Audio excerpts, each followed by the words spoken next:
So the next question we got was how to mobilize for that double overhead kettlebell squat. There are multiple parts to that. Obviously, it is a very challenging exercise to do. So we're going to start with the most important part, or at least the one that I think most people are lacking in, and that's going to be thoracic spine extension. So if you spend most of your time at a desk, chances are your back looks like this. Obviously, in order to overhead squat with 2 kettlebells, you need to be able to extend your back. So going from that super kyphotic position to neutral or even just a little bit of extension. How do we get there? So the first thing I want to do is do my favorite test for overhead positioning. You're going to lay on the ground.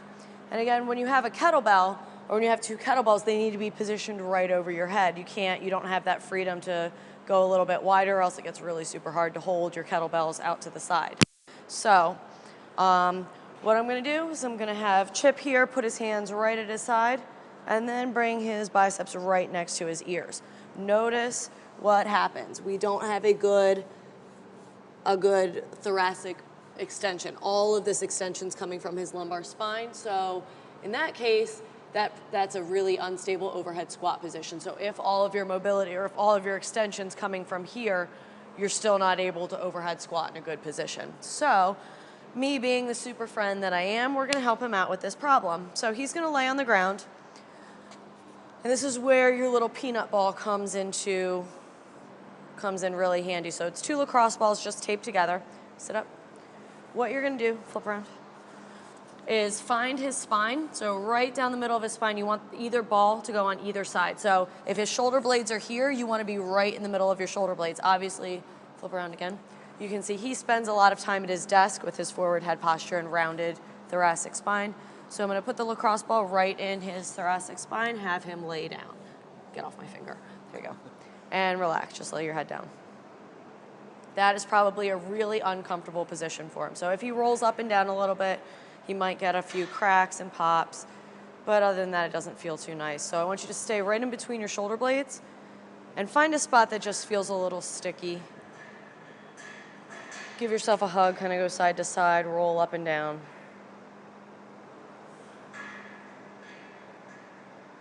And to make this even more fun, what I'm gonna do, me being the nice person that I am,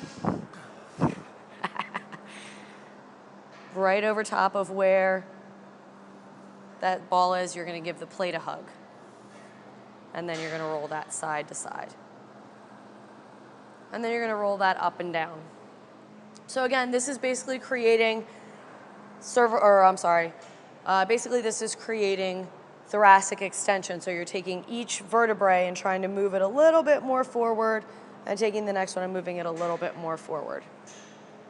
Can I get up now? No. So, no, it'll be nice. Nope, stay there. Stay there. Lay down. So now what you're going to do is keep that lacrosse ball there. Put your head down. Now try and get your arms up overhead. So the other piece to that is push that rib cage down. Get your arms close. And push your rib cage down. Bend your knees if you need to. And breathe out. Push your rib cage down. So again, I'm such a nice person. I'm going to help him out with this because obviously he's having trouble keeping his rib cage and his midline maintained. So just to help him out as he exhales, I want the weight to push him down. And he's really going to focus on bringing his elbows or his biceps right next to his ears. So bring your hands down. And exhale, go back overhead. Inhale again. Just give me 5. Inhale, down. Exhale. Really try and get your biceps next to your ears. Good. Inhale. Exhale. Inhale. Exhale. Good. And then you can do that all the way up and down your thoracic spine. So sit up. So your thoracic spine is anywhere from the base of your neck, so that vertebrae that sticks out, basically to, right at where your lumbar spine comes in, so all the way down your back. So you want to mobilize this whole area. Again, this is where you're going to be lacking in that extension. So let's retest and see how that looks, if it looks any better. Good, and then push your rib cage down. So we got a little bit more improvement. So his low back isn't lifted up nearly as much, and we're getting more thoracic extension, which is good. Cool.